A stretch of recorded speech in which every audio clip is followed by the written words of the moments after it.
What's up guys, welcome to my bedroom. As they say, this is where the making happens.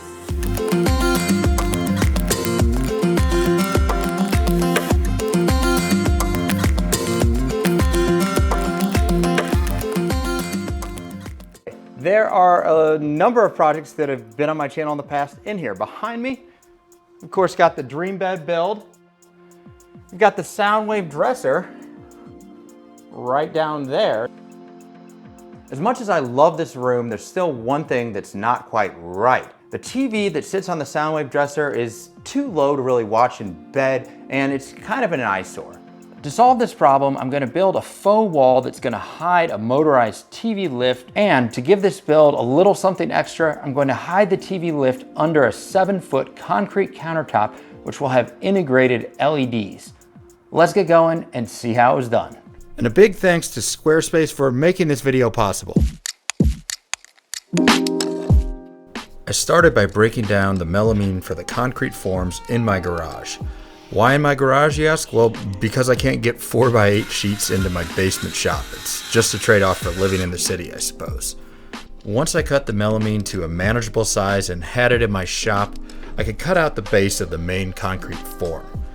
By the way, if you haven't seen my past videos, the melamine is used to make a form which you pour the concrete into. There are a number of approaches to making concrete forms, but for this build, I'm going to cut the base pieces to the exact shape of my countertop.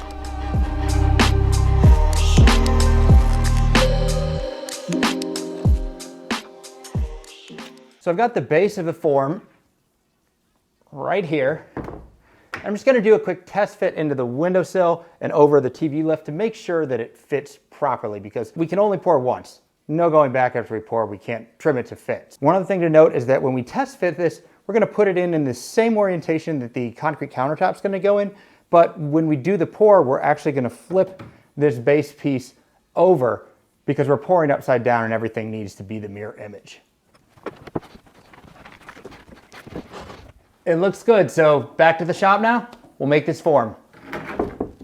I set up my table saw with a new melamine blade to cut the sides for the concrete form. In the past, I've used my standard woodworking blade for melamine, and it sometimes chips off the plastic edges. No such problem here with the melamine blade. The edges were just gorgeous. I'm definitely a convert. For the mitered edges on the sides, there's no need to measure the angles exactly. The seams will be caulked later on, and that will fix any small inaccuracies in the joints. I find it easier to hold the pieces in place and mark where to cut, align the laser on my miter saw with that mark, and then cut.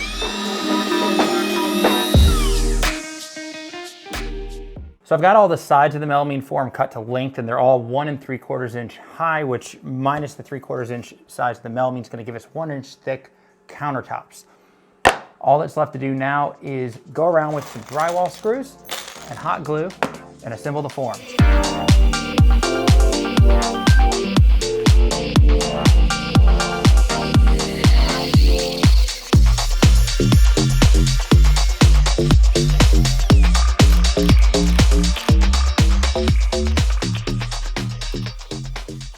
I'm about to make a foam cutout that will go into this main concrete form and create this space where the concrete lid will sit on top of the TV lift. This piece right here is actually the base of the separate concrete form that I'm gonna make for the lid. I have to be very careful and plan ahead to make sure that when I pour the lid, it's going to fit inside but not be too loose within the hole that I create in the main countertop. At this point, I've left the base piece for the lid at 1/8 inch bigger than it needs to be in both directions, so by cutting the foam to the exact same size, I'm actually making the bigger cutout that the lid will fit inside. Now the melamine blade was still on the saw, and it left a really smooth edge on the foam as well, so I think I'm going to be getting double duty from this blade. A fine finish blade like the one I have on my miter saw here also leaves really clean edges on the foam. Link to both below. I used 2 spacers cut from scrap melamine to position the foam parallel to the front edge of the form, and then hot glued the foam to the base. I trimmed 1/8 inch off of the base form for the lid on both ends and made sure that it fits snugly inside the cutout I was leaving for it in the main countertop. Next, it's time to seal the form with caulk. For those of you new to the channel, well, where have you been all my life? And this is my go-to process for getting perfect caulk lines. I apply a layer of paste wax to the melamine, lay down a generous line of 100% silicone caulk, and run a metal fondant ball tool over all the caulk lines. The fondant tool pushes excess caulk to the sides and leaves a clean line over the seam. And the paste wax we laid down earlier makes it easy to peel away the excess caulk once it cures, leaving a perfect caulk line. After the caulk is cured, I applied 2 layers of polyacrylic to the foam. My thought was that the polyacrylic would make the foam easier to remove and seal it, and as you'll see later, I think it worked pretty well. So I'm all set up for the pour now, and I want to show you 2 things before we get going that I did off camera. So first, I cut this AR glass scrim, and this is a sort of sheet of glass fiber that's made from the same type of alkali resistant glass fibers that goes in the GFRC, but it's just a whole sheet. And since this piece is going to be 1 inch thick and it's going to be almost 7 feet long, this is going to add some flexural strength to it that spans the whole length of the countertop. Second, I've made the form for the lid. The one interesting thing about the lid is that I'm actually going to embed some pieces of 1/2 inch plywood in the lid, and that's going to give me something to screw into so that I can attach the concrete lid to the TV lift. So in order to position those pieces of 1/2 inch plywood at the right spot at the very top of the form so they're going to be flush with the base of the concrete, just constructed these little bridges from some scrap melamine. So that will hold it right at the top here during the pour, and then I can just remove the screws when I'm done and leave the 1/2 inch plywood in the concrete. I also put a coat of polyacrylic, actually 2 coats, onto the 1/2 inch plywood so that water doesn't get into it from the concrete during the pour. At this point, I made a last minute design decision. I decided to embed some aluminum channels for LED strips in the underside of the concrete, so I cut those channels to size. Now it's time to get ready for the concrete spray and pour. For me, this involves rearranging the entire shop and then dextrifying it by covering the whole thing in plastic. I'll be using a glass fiber reinforced concrete mix, or GFRC for short. You could also make this with any bagged concrete mix. However, GFRC allowed me to make the countertop thinner and lighter, cutting its weight in half.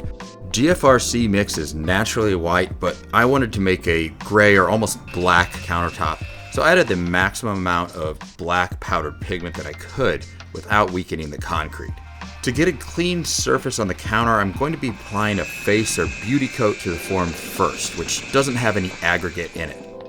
I first brush a thin layer of the face coat into the corners, which prevents sand from being trapped when I subsequently spray a thin coat on the rest of the surface. And that brings us to the next step, spraying the thin beauty coat with a hopper spray gun. The coat is sprayed at about 1/8 inch thick with what essentially is a drywall hopper modified to orient the sprayer at 45 degrees to the hopper, so you can spray more easily on horizontal surfaces. Immediately after spraying each face coat, I use a chip brush to go over the concrete and pop any bubbles that might have been trapped against the form during the spray. And this ensures the smoothest possible surface right out of the form.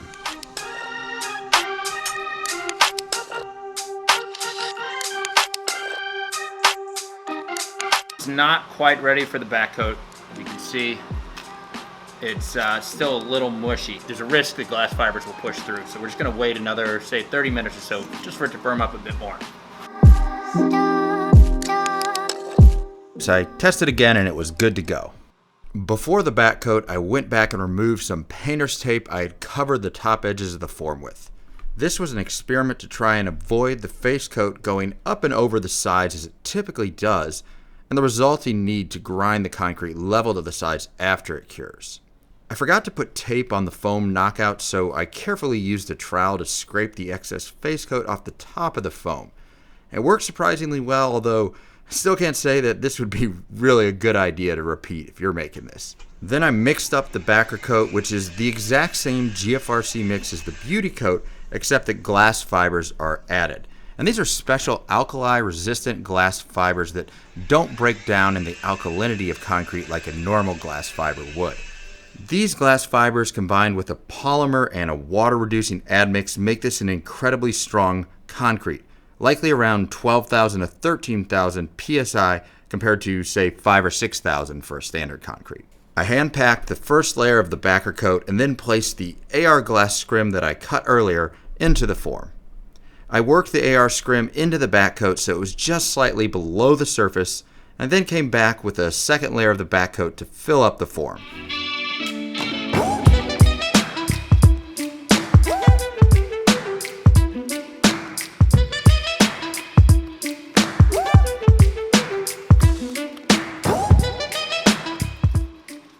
When the form was full, I came back with the aluminum LED channels and pressed them into the concrete, doing my best to get them even with the sides of the form. I then turned my attention to the form for the lid, and I put a little bit of concrete under the locations where the plywood sheets would be inserted. This will ensure that there are no gaps between the plywood and the concrete, and then filled up the rest of the form around the plywood sheets and let everything rest. I tried another new technique in this build, hand troweling the underside of the concrete with a magnesium float. I'll definitely be doing this more often since the underside came out much cleaner and required less messy post-processing. Like a lot of you, I'm a one-man show in the shop, so I decided to demold and flip over this 180-pound countertop and form myself.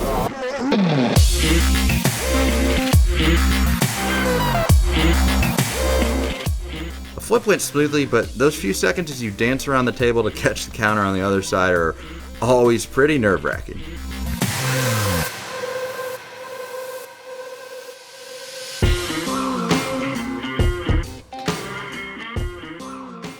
There are many ways to post-process precast concrete pieces.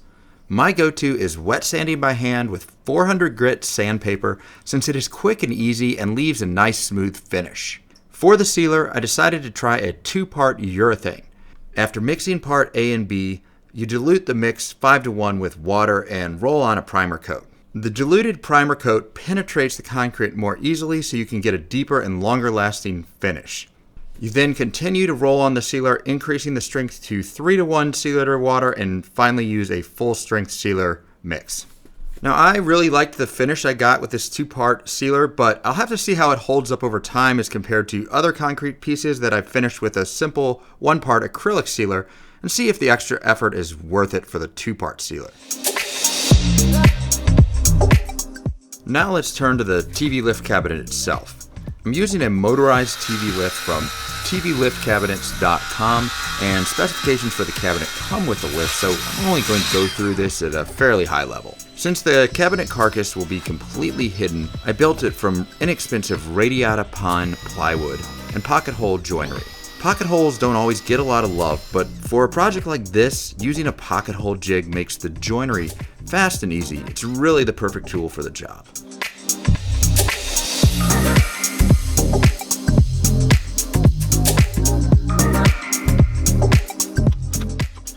Installing the TV lift in the cabinet is simple. It comes pre-assembled, so there are only 8 screws in total for the install.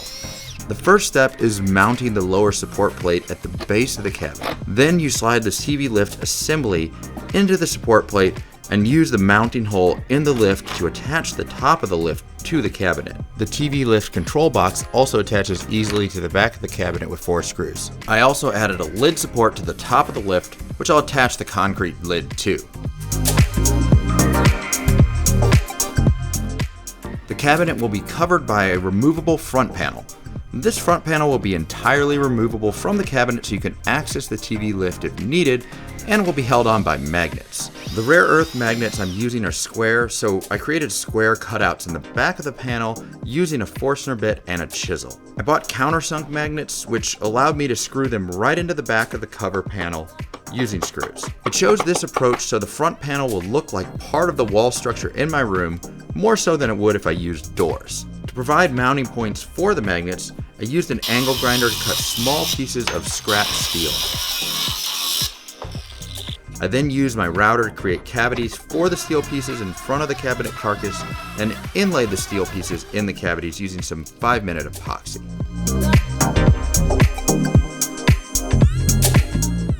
You may have noticed that the front panel is cut from OSB, which might not be the most obvious choice.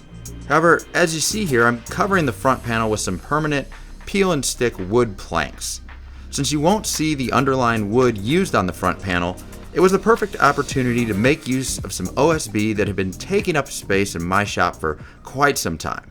So I'm about to finish putting this peel and stick wood on here, and with the VHB end tape on there, it holds pretty well, but I just have kind of had a change of heart on it. I think it's still a great project for very beginning DIY folks to kind of get them over the initial hurdle. But once you're comfortable using a nail gun, just use a nail gun.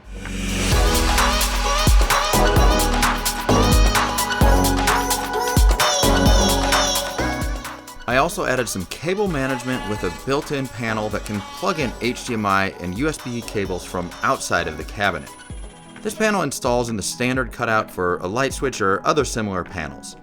And with that, the cabinet was ready to take upstairs for the installation.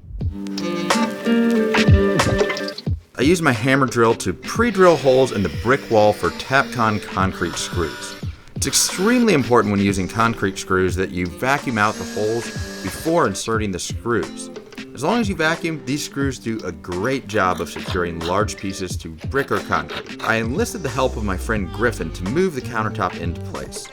For now, I just have blocks of scrap 4x4 that are resting on the brick windowsill and combined with the cabinet to support the countertop from below.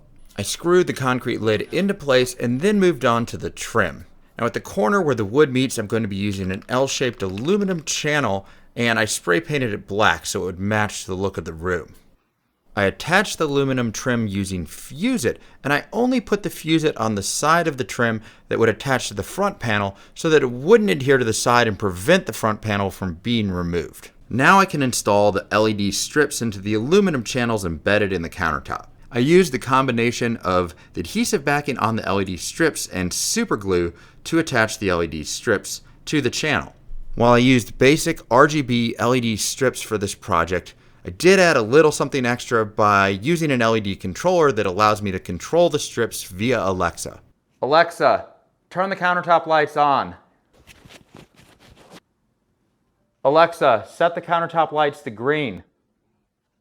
So I had no idea if this was really going to work with concrete, since it's definitely a lot heavier, even with GFRC, than a wood top.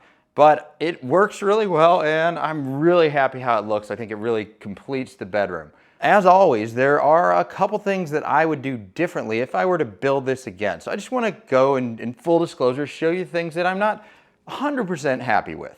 So the first thing, and probably the biggest thing, is that because I could only cast one piece of the countertop on my flat work table, I cast the other one on the floor, and I thought that the foam that I put it on would level it out. But it kind of got a little banana in the lid piece. It'll be a little tricky to color match, but at some point I may go and remake the lid just to make sure it's perfectly flat and doesn't have that little bit of curve banana shape to it that just a lot of people don't notice, but I do.